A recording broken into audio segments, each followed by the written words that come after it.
Okay, so picture this, a perfect, off-the-grid paradise, deep in a Swedish forest, a place that the whole world is celebrating as the future of sustainable living.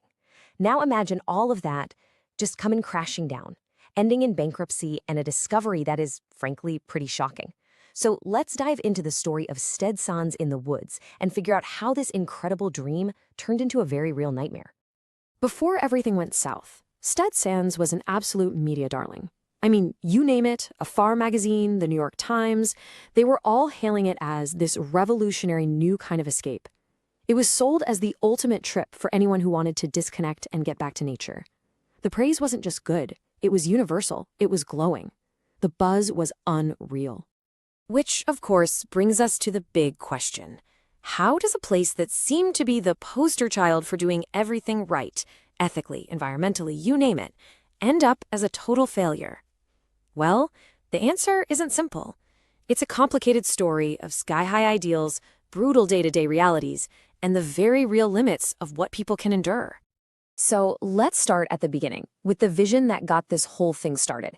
You have to understand, this was never just another hotel. No, this was a mission. It was an attempt to prove that a better way of life was actually possible.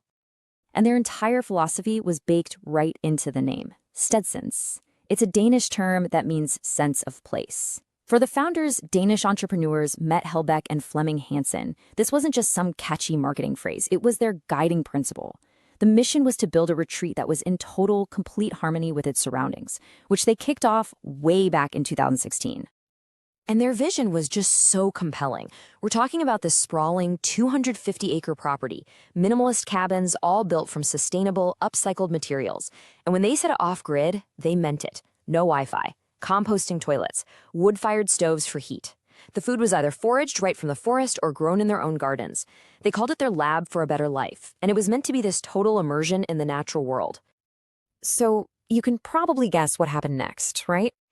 This radical idea didn't just attract a few curious guests. It exploded. It captured the world's attention and pretty quickly became the gold standard, the benchmark for what sustainable tourism could be. I mean, the accolades just started pouring in. Stedsans was featured everywhere, and everyone was celebrating how they managed to blend this rugged, back-to-nature ethos with food that was genuinely world-class. It even got named Destination of the Year by a major Swedish publication. This really cemented its status as a true leader in the whole eco-hospitality movement. Now, what's really fascinating here is how perfectly Stedsans seemed to nail this business concept called the triple bottom line. Look, for the planet, check. Carbon neutral, regenerative, the whole deal. For people, double check. It was this incredible restorative experience. And for profit, seemed like a slam dunk. They tapped right into this growing market of travelers who were desperate for something real. On paper, it was the perfect business model. But as we're about to find out, what works on paper doesn't always survive out in the real world. Right, because behind all the beautiful Instagram posts and the glowing articles, a very different story was unfolding. The day-to-day reality of trying to run this off-grid paradise was, well, it was anything but idyllic. And this slide just lays out that disconnect perfectly. The public saw this serene, beautiful nature escape, but the founders, they were wrestling with insane logistical challenges every single day. The image was these gorgeous, foraged meals. The reality was the crushing cost of managing every little thing, from energy to waste out in the middle of nowhere. What looked like minimalist luxury was actually a constant, grinding battle without electricity or running water, and all of it led to intense, soul-crushing burnout for the people running it. And that struggle wasn't just a feeling. It had a price tag. By the end of it all, Stedsans owed a staggering 6 million Swedish kroner to the authorities. The financial pressure had become totally unsustainable. The vision was pure, absolutely, but the balance sheet was just bleeding out. Now, to be fair, they weren't totally alone in this struggle. The entire hospitality industry in Sweden was under enormous pressure. You can see right here on the chart, restaurant bankruptcies just soared during that period. But for a place like Stedsans, which was already fighting this uphill battle with its radical off-grid model, this industry-wide squeeze was basically a death sentence. So, with the debt mounting and the operational stress just going through the roof, the end came. And when it came, it was fast and it was dramatic, pretty much wiping out years of incredible hard work and passionate belief. In those last few months, the founders did absolutely everything they could think of. They sold their car, they rented out their own home, they were desperately trying to find new investors, but every single potential lifeline just fell through. And by March 2025, it was over.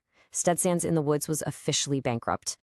But the story doesn't actually end with the bankruptcy, because after it was all said and done, reports started to come out about a really shocking discovery left behind on the property: barrels of untreated human waste.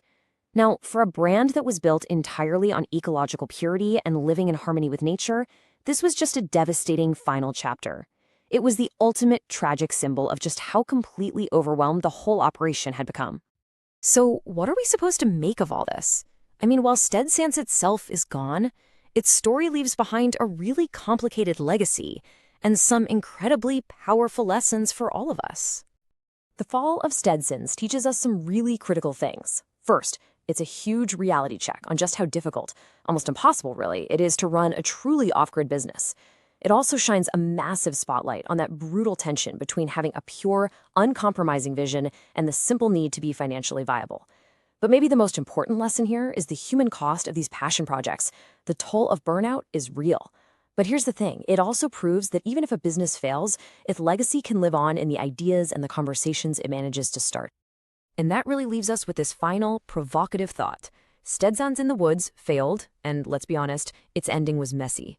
But for years, it inspired thousands of people all over the world to think differently about food, about nature, about what it even means to live sustainably. So, I'll leave you with this question. Is a beautiful failure that sparks a global conversation actually more valuable than a quiet, mediocre success that doesn't really inspire anyone at all?